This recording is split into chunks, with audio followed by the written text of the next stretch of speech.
mit navn er Sander. Hvad hedder du? Jeg hedder Massi. Okay. Hvad synes du om Snapchat?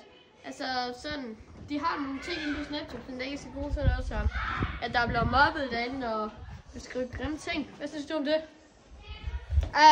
Jeg synes faktisk, man skal slette dem. Det er røvspil. Okay, tak for din mening. Fuck det. Skyd dem. Sådan der. Kom. Fuck dig. Okay, tak for din mening. Så skal vi lige spørge ham herovre.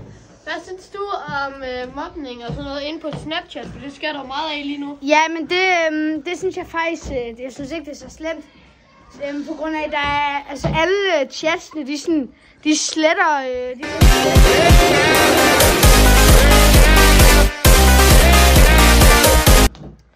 efter en hel dag. Så dem, der bliver drillet og sådan noget, de kan ikke sådan blive ved med at kigge på de gamle beskeder, der blev sendt til dem, og sådan, så bliver de ikke sådan helt kede af at kigge på det. Okay, men det er en god mening, synes jeg. Okay, men nu er det slut, tror jeg.